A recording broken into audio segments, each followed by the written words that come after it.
Hello people, in this video let us look at this terminology symblepharon. Okay, so this is a disorder of the eyelid. So basically here what is happening, here you have the eyelid, right? So here you have the eye, right? Eyeball here, and here you have the eyelid.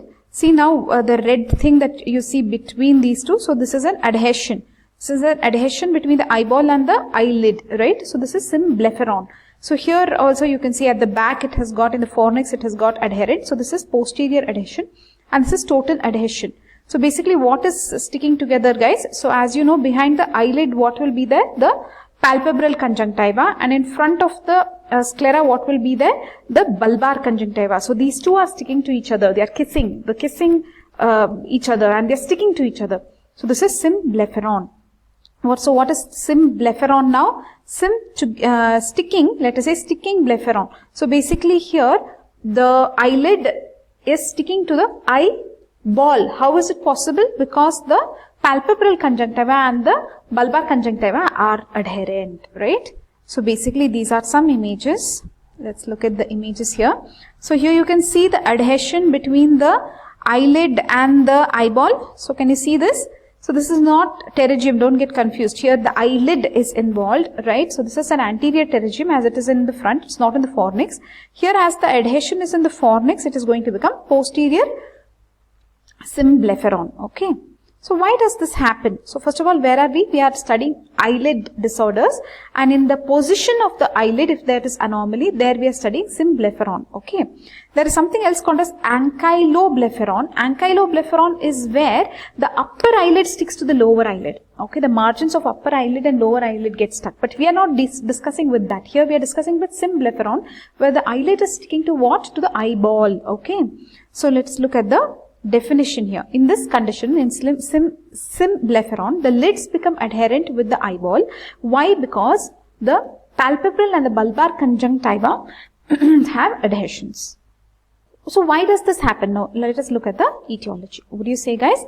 So are you ready to look at the causes, the etiology? So basically this results because of the palpebral and the bulbar conjunctiva, they're kissing raw surfaces when they are healing, right? Because of the healing of the kissing raw surfaces, so when they are healing, they will stick nicely to each other, okay? So what are the common causes? Let us look at this.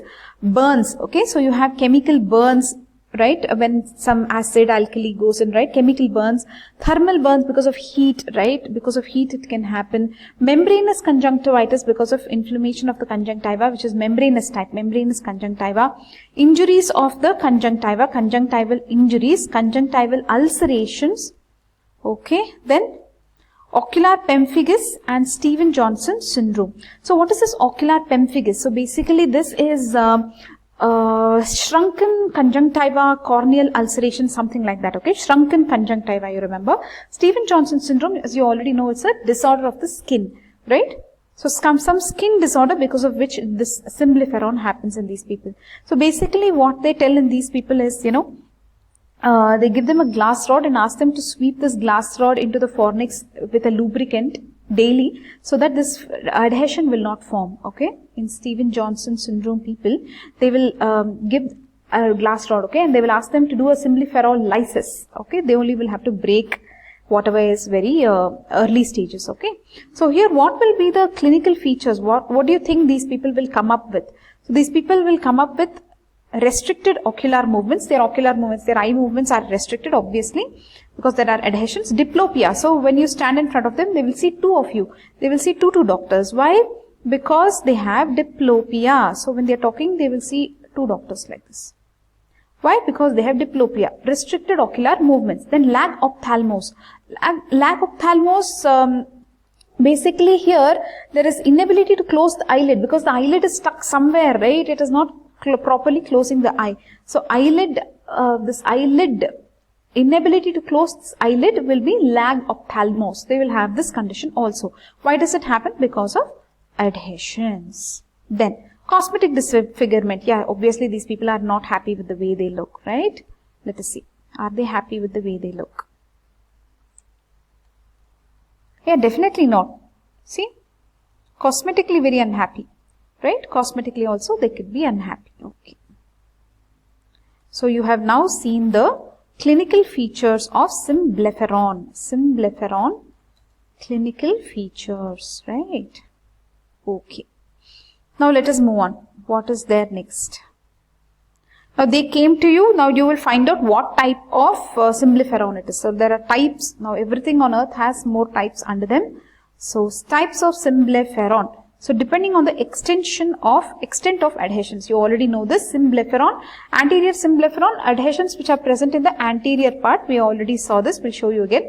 Posterior symblepharon, if the adhesions are present in the fornices, and total, what is that, fornices, if they are present in the fornices, it is posterior symblepharon, and total symblepharon if it is involving the entire lid, right? So let us look at the photo here. Let's look at the photo. Not at all difficult to understand. Anterior adhesion is here, posterior adhesion is in the fornix, and total is complete eyelid. Okay. So basically, you know the fornix, right? So this is palpebral conjunctiva, this is bulbar conjunctiva. Connecting these two, you have the fornix, right? So obviously, there you have the adhesion that will become posterior symblepharon. Very good.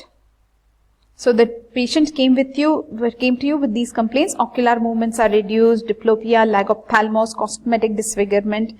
Then what did you do? You found out whether it is anterior or posterior or total. Now you will have to go to what will happen if you don't treat it. Complications. They're speaking about complications here.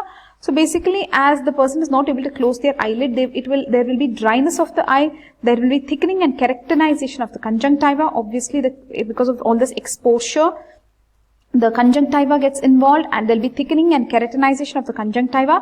And what will happen to the cornea? There can be corneal ulceration because of exposure again. So exposure keratitis. Okay, so what and all is involved here? Overall, the eye is dry. The conjunctiva will also become thickened and keratinized, and the cornea also ulceration. Some problems with all of them. So now you will suggest a treatment to this person. What treatment will you suggest?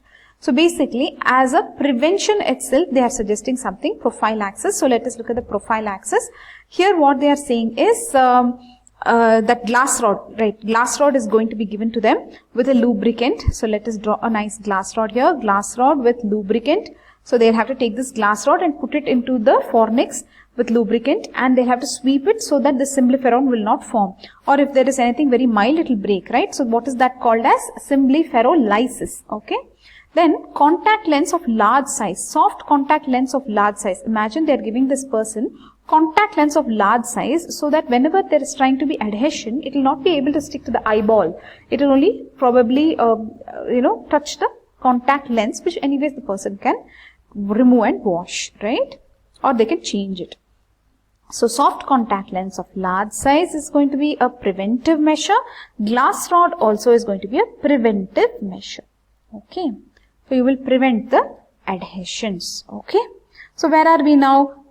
Actual treatment we have not come to. Only prophylaxis we have looked at. Let us look at the treatment. Now it's completely grown. You cannot remove it with glass rod. Contact lens also no.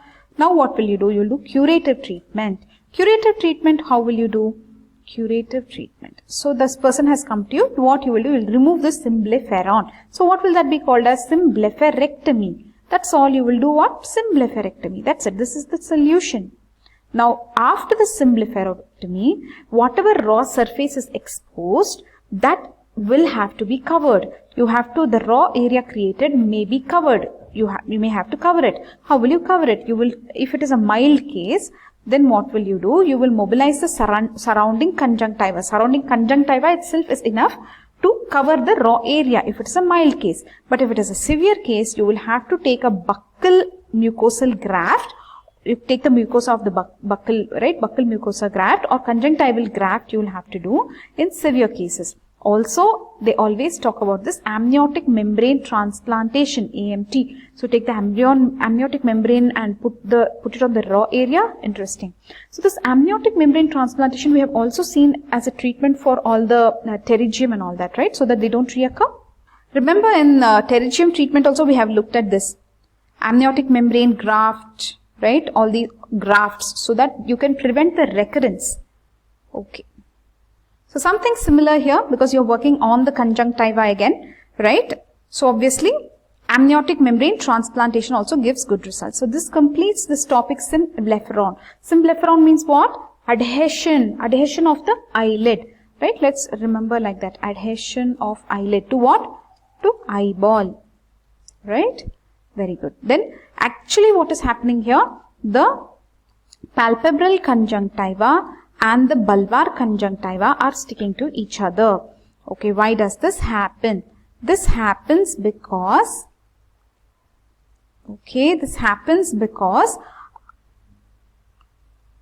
there could have been a thermal burn, chemical burn, and it is healing. So when there is healing, guys, okay, take a break.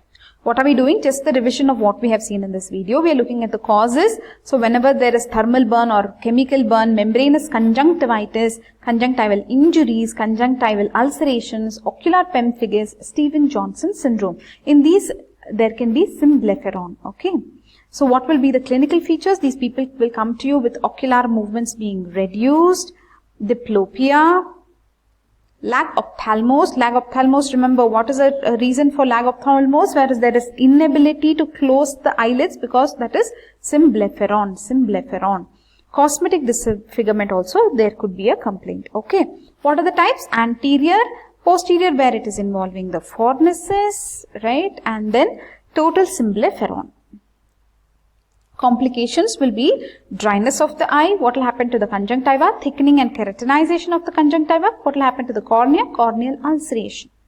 So what is the treatment? Prophylaxis. You will give them a glass rod, soft contact lens, and curative treatment is symblepharectomy. So you are going to remove this symblepharectomy. Raw area, then you will cover with what? Either you will cover with the conjunctiva itself, or you will do a conjunctival graft or a buccal mucosal graft, or you will do an amniotic membrane transplantation. So this completes this topic, symblepharon. Bye bye.